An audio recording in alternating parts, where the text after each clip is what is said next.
আসসালামু আলাইকুম viewers, welcome back to my channel Tuya easy কিচেনে আপনাদের সবাইকে স্বাগত।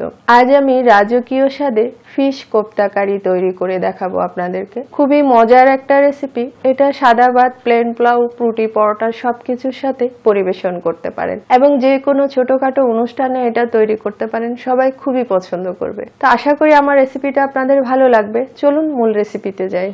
এখানে আমি পাঙ্গাস মাছ নিয়েছি 5 পিস। আমি পাঙ্গাস মাছ নিয়েছি, আপনারা চাইলে যে কোনো মাছ নিতে পারেন। চুলায় একটা পাতিলে বেশ কিছু পানি নিয়েছি আর পানিতে মাছগুলো দিয়ে দিলাম হাফ চা চামচ হলদির গুঁড়ি, এক টুকরো লেবুর রস চিপে দিচ্ছি। এতে মাছের যে একটা আষ্টা গন্ধ আছে, গন্ধটা ছাড়াবে। লেবুটা চিপে রসটা দিলাম, আবার খোসাটাও দিয়ে দিলাম। এতে মিডিয়াম আঁচে 10 থেকে 15 মিনিট এগুলো আমি সিদ্ধ করব। ফিরে আসলাম 15 মিনিট পর। তো মাছগুলো আমার সিদ্ধ হয়ে গেছে দেখতে পাচ্ছেন। এখন আমি মাছগুলো পানি থেকে ছেঁকে উঠিয়ে নিচ্ছি। তো সবগুলো মাছ আমি একে একে উঠিয়ে নিলাম। এখন এগুলো আমি ঠান্ডা করে নিব। এখানে আমি একটা ব্লেন্ডার জগ নিয়েছি আর জগে কাঁচামরিচ কুচি দিয়ে দিলাম 2টা, পেঁয়াজ কুচি দিয়ে দিলাম 2 টেবিল চামচের মতো, ধনিয়া পাতা কুচি দিয়ে দিলাম 1 টেবিল চামচ। এগুলো হালকা একটু ব্লেন্ড করে নিব। তো দেখতে পাচ্ছেন আমি এগুলো ব্লেন্ড করে নিয়েছি। একেবারে মিহি কিন্তু করিনি, এগুলো একটু দানা দানা আছে, দেখে হয়তো বুঝতে পারছেন। তো এটা আমি এক সাইডে রেখে দিলাম। এদিকে আমার মাছটা ঠান্ডা হয়ে গেছে। এখন আমি মাছের চামড়াটা ফেলে দিচ্ছি এবং কাঁটাগুলো এভাবে আমি বেছে নিচ্ছি। তো সবগুলো মাছের আমি কাঁটা ছাড়িয়ে নিয়েছি দেখতে পাচ্ছেন। তো এখন এগুলো আমি একটা বড় বাটিতে নিয়ে নিলাম। এখানে এখন আমি বাকি উপকরণগুলো অ্যাড করব। এখানে আমি 2 পিস পাউরুটি সামান্য পানি দিয়ে 10 মিনিট আগে ভিজিয়ে রেখেছিলাম। এখন আমি পানিগুলো ভালো করে চিপে পাউরুটিগুলো নিয়ে নিব, যেন কোনো পানি না থাকে। এভাবে হাত দিয়ে ভালো করে চেপে চেপে পানিগুলো চিপে নিতে হবে। তো আমি পাউরুটিগুলো নিয়ে নিলাম। দিয়ে দিচ্ছি ব্লেন্ড করে রাখা পেঁয়াজ, ধনিয়া পাতা, কাঁচামরিচ সবগুলো ভালো করে মুছে দিয়ে দিলাম।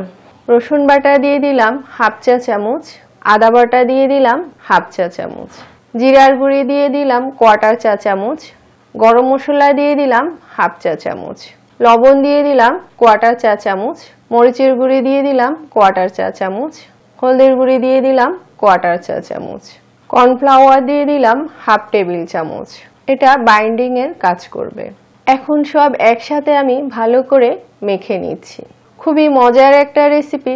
এটা প্লেন পোলাও, সাদা ভাত, রুটি, পরোটা সবকিছুর সাথে পরিবেশন করতে পারেন। ফ্যামিলিতে যে কোনো অনুষ্ঠানে এটা তৈরি করতে পারেন, সবাই খুবই পছন্দ করবে। পুরো রেসিপিটা ফলো করে একবার তৈরি করে দেখবেন, আশা করি ভালো লাগবে। আর আমার রেসিপিটা যদি ভালো লাগে লাইক, কমেন্ট, শেয়ার করবেন, আমার চ্যানেলটি সাবস্ক্রাইব করবেন, আমার পাশে থাকবেন, অনুরোধ রইল সবার কাছে। তো আমি বেশ ভালো করে এগুলো মেখে নিয়েছি। এখানে আমি একটা ডিম ফাটিয়ে নিয়েছি দেখতে পাচ্ছেন। তো এখান থেকে এখন আমি কিছুটা ডিম দিয়ে দিলাম। একসাথে ঢেলে দেওয়া যাবে না। একসাথে যদি ডিমটা ঢেলে দিই তাহলে মিশ্রণটা নরম হয়ে যেতে পারে, আর মিশ্রণটা যদি নরম হয়ে যায় তাহলে কাবাবগুলো তৈরি করতে সমস্যা হবে। তো এখন আমি দিয়ে ভালো করে আরেকটু মেখে নিচ্ছি। এখন আমি হাতটা ধুয়ে কাবাবগুলো তৈরি করছি। কাবাবটা আপনাদের পছন্দ মতো আপনারা ছোট বড় যে সাইজের করতে চান করতে পারেন। আমি মিডিয়াম সাইজ করে এগুলো তৈরি করছি। তো এইভাবে আমি সবগুলো তৈরি করে নিয়েছি দেখতে পাচ্ছেন। এখন আমি এগুলো ভাজতে চলে যাব। চুলায় একটা ফ্রাই প্যান বসিয়েছি আর ফ্রাই প্যানে হাফ কাপের মতো সয়াবিন তেল দিয়ে দিলাম। তেলটা একটু গরম হওয়ার পর আমি একে একে কাবাবগুলো দিয়ে দিচ্ছি।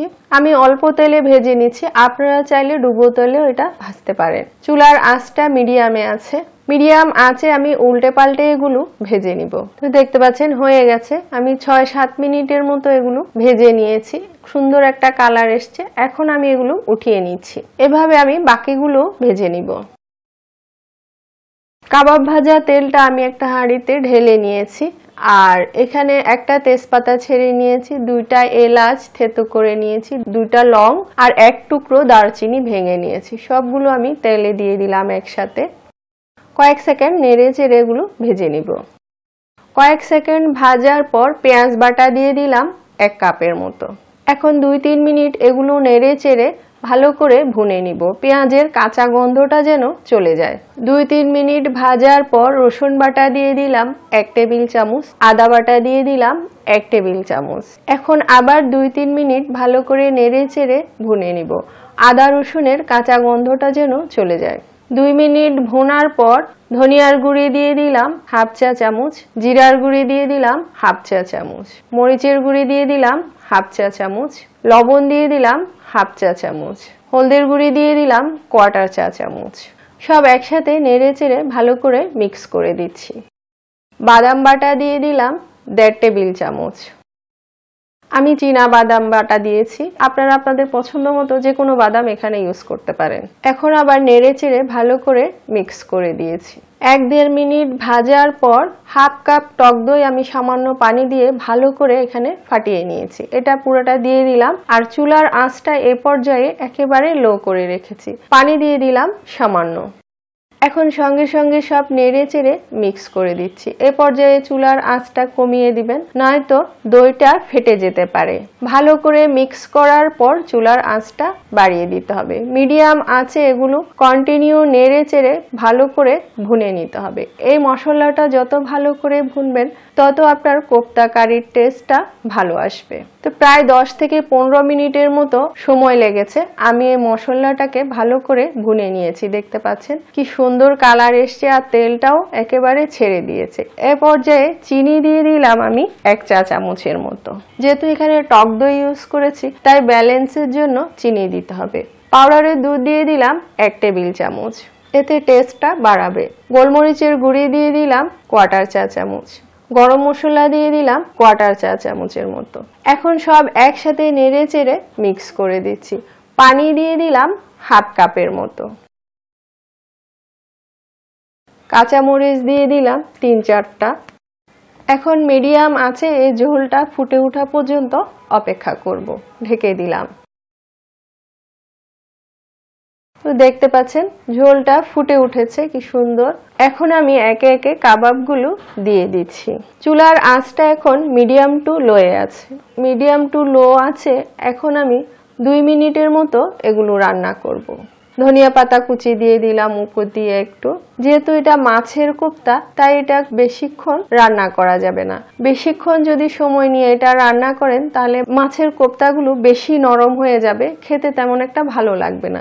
1 থেকে 2 মিনিটের মতো মিডিয়াম টু লো আছে এটা রান্না করে নামিয়ে নিতে হবে।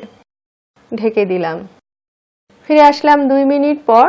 দেখতে পাচ্ছেন আমার কোপ্তা কারিটা এখন কমপ্লিট রেডি। দেখতে কি সুন্দর লাগছে, কতটা লোভনীয় লাগছে দেখতে পাচ্ছেন। এখন আমি গরম গরম আপনাদেরকে পরিবেশন করে দেখাচ্ছি।